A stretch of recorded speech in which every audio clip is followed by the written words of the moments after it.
On the morning of Friday, the 3rd of December 1926, Archie left Styles and went to stay with some friends for the weekend. Nancy Neal was also staying at this house for the weekend. Perhaps Agatha knew this, perhaps she didn't, we can't be sure. Nobody knows what Agatha was thinking late that dark winter evening. Rosalind, now 7 years old, was in bed. The Christies' 2 housemaids were in the kitchen. But we know this. At about 11 o'clock that evening, Agatha went out and drove away in her car. She did not return home that night. On Saturday morning, a woman arrived by taxi at the Hydro Hotel in Harrogate, Yorkshire. The Hydro was one of Harrogate's biggest and best hotels, near the center of the town. "Can I have a room, please?" the woman asked. She was carrying a small suitcase and she looked very tired. "Yes, of course," said the man behind the hotel desk. "There's a nice room on the first floor, room number 5. It has hot and cold water, and the cost is £7 for a week." "Thank you, that will be all right," said the woman. "What name, please?" asked the man. "Mrs. Teresa Neal," said the woman with the suitcase. Also on that cold Saturday morning in December, a 15-year-old boy was walking beside a lake called the Silent Pool. This was at a place called Newlands Corner, about 14 miles from Sunningdale. The boy's name was George Best. Suddenly George saw a car. It was off the road, down by the lake, but the lights were on. "That's strange," he thought. "Why is that car down there and why are the lights on?" And he went to have a better look. The car was empty, but the driver's door was open. George looked inside. He saw a coat and an open suitcase. Half out of the suitcase were 3 dresses, some shoes, and some papers with the name Mrs. Agatha Christie on them. George quickly went to find a policeman. The newspapers were soon full of the story, and Agatha's picture was on the front pages. Where was the detective story writer? Was she dead? Was she murdered? Did she kill herself? The Daily News wanted answers to these questions and said on December the 7th that it would give £100 to the first person with the answers.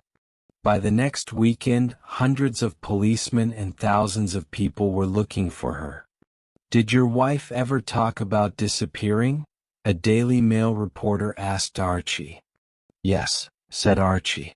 "She once told her sister, 'I could disappear any time I wanted to. I would plan it carefully and nobody would find me.' Perhaps this happened. Or perhaps she's ill and can't remember who she is." The police asked Archie lots of questions, watched his house, and followed him to his office. "They think I've murdered Agatha," he told a friend. The woman at the Hydro Hotel had breakfast in her room each morning, and sat quietly reading in the hotel sitting room in the afternoons. She said good morning and good afternoon to other people in the hotel, and seemed worried because there were no letters for her. But one of the chambermaids went to see Mrs. Taylor, the wife of the hotel manager. "Mrs. Neal looks like the woman in the Daily Mail picture," said the chambermaid. "You know the one, Agatha Christie." Mrs. Taylor spoke to her husband about it, but they decided to say nothing. They did not want any trouble at the hotel. But 2 more people at the Hydro Hotel were also looking carefully at Mrs. Teresa Neal.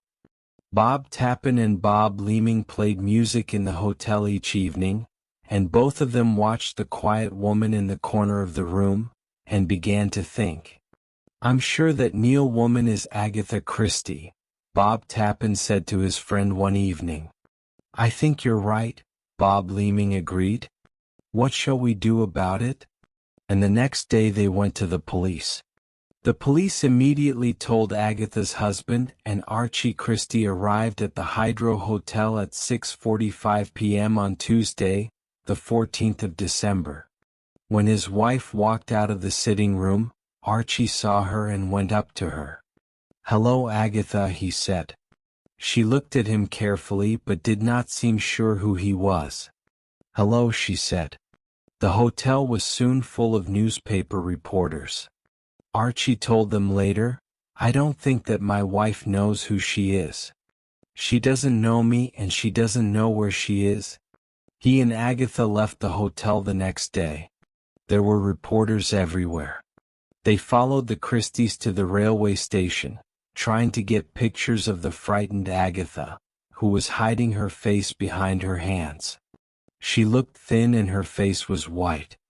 And in London, hundreds of people were waiting at King's Cross station for the train from Harrogate. Everyone wanted to see the woman of mystery and her husband.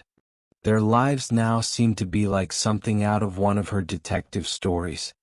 Archie helped the silent, frightened Agatha through the crowd. Reporters shouted questions at them and took pictures, but neither Archie nor Agatha said a word. And for the rest of her life, Agatha never again spoke about Harrogate, the Hydro Hotel, or Teresa Neal. But what really happened that night after she left Styles? Why did she leave her car? How did she get to Harrogate? Was always a mystery. It still is. During the first weeks of 1927, Agatha went to stay with Madge and her husband in Cheadle, near Manchester. Archie stayed at Styles, but he wanted to marry Nancy Neal, and he asked Agatha for a divorce. At first she would not agree, but at last she said yes, and they were divorced in April 1928. Rosalind lived with Agatha. "I don't want to use the name Christie again," Agatha told her publishers. "I will think of another name to use." "But you can't change it now," they said. "Your readers know Agatha Christie. That's why they buy your books. If you change your name, nobody will know who you are." In the end, Agatha agreed to keep the name Christie, but she was not happy about it. But William Collins was right. Thousands of people in England and America were reading Agatha's books now. Then, in the autumn of 1928, Agatha decided to visit the West Indies. Rosalind was at school, and Agatha wanted a holiday in the sun, so she got tickets for a ship to Jamaica. 2 days before she left England, Agatha went to dinner with some friends. During the evening she talked to some people who were just back from Baghdad in Iraq. Their names were Commander and Mrs. Howe. "People always say that Baghdad is a terrible place," said Mrs. Howe. "But we loved it." She went on talking about the city, and Agatha listened with great interest. She soon decided that she wanted to see Baghdad for herself. "How do you get there?" she said. "By sea?" "You can go by train," said Mrs. Howe. "On the Orient Express." "The Orient Express," said Agatha. "I've always wanted to ride on that famous train. I'll go to Baghdad, not the West Indies." The Howes were very helpful and wrote down the names of interesting places for Agatha to visit. "And you must go to UR," Commander Howe said. Next day, Agatha changed her tickets for the West Indies for tickets to Istanbul by the Orient Express, and then on across the desert to Baghdad. It was an exciting journey for her, traveling alone for the first time.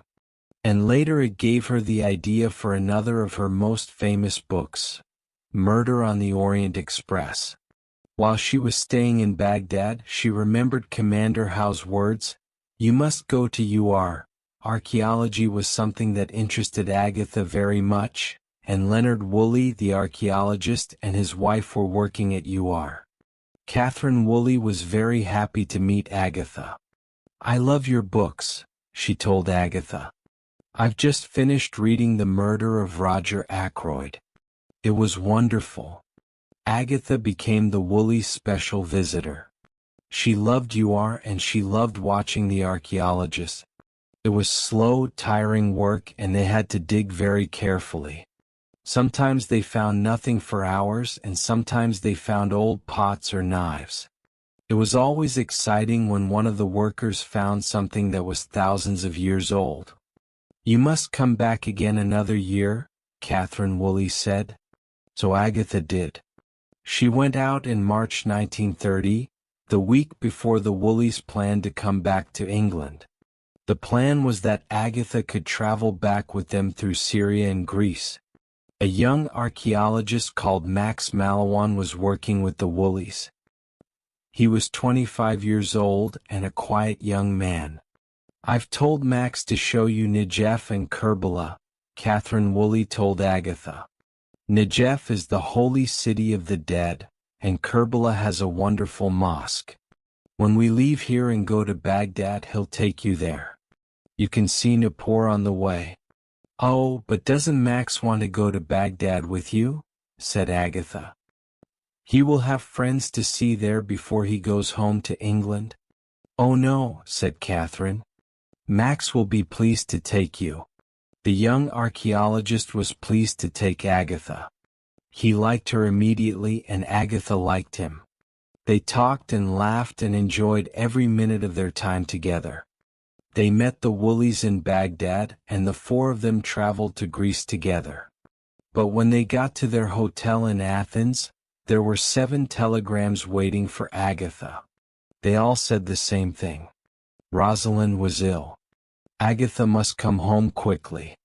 "I'll go with you, Agatha," said Max. "Oh, thank you, Max," said Agatha. "But haven't you got plans too?" "I've changed my plans," said Max quietly. "I'm coming with you, Agatha." So they traveled home together. When they arrived, they found that Rosalind was much better, so that was one happy ending. Soon there was another. Agatha was 14 years older than Max, but during the journey home Max decided to ask her an important question. And when they were back in England, he asked Agatha to marry him. They were married on the 11th of September 1930 in Edinburgh, in Scotland. 1930 was also the year when Agatha's other famous detective first appeared, in The Murder at the Vicarage. Her name was Miss Jane Marple, a little old woman who lived in the quiet English village of St. Mary Mead. Miss Marple looked like somebody's grandmother, a nice kind woman who enjoyed cooking and gardening. But she also had very good eyes and ears. She saw, heard, and remembered everything: names, faces, the times of trains and buses, the color of a shirt, the sound of a door shutting. And she always found out the name of the murderer before the police did. Readers loved the Miss Marple stories, and she was soon as popular as Hercule Poirot. But was she a real person? Where did the idea for the character come from? Where? "I can never remember," Agatha always said. For the next 25 years, Agatha went with Max on all his archaeological journeys. She loved traveling, and those were the happiest years of her life. It was a good time for writing too. "It's nice and quiet," Agatha always said. "There's no telephone." And visiting these interesting places gave her ideas for some of her best books. Death on the Nile, Appointment with Death, Murder in Mesopotamia. They came to Baghdad. She was now one of the most popular detective story writers in the world. One of the many people who enjoyed her books was Queen Mary, the mother of the King of England. One day in 1946, Agatha had a letter from the British Broadcasting Corporation in London. "They want me to write a play for Queen Mary's 80th birthday," she told Max. "A play for the radio?" "Then you must do it," said Max.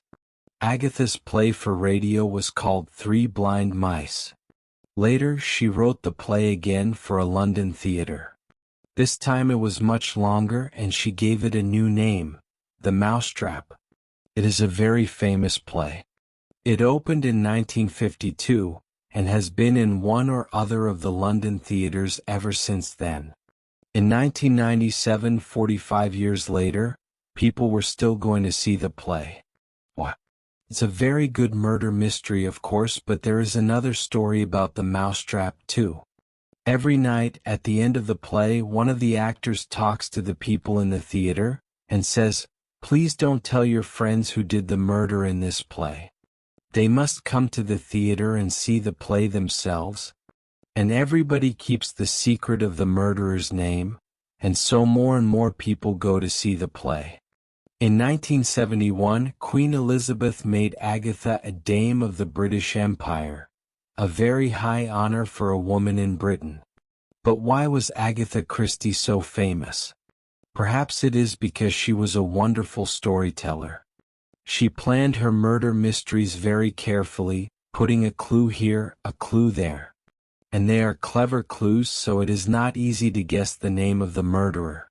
Who did it?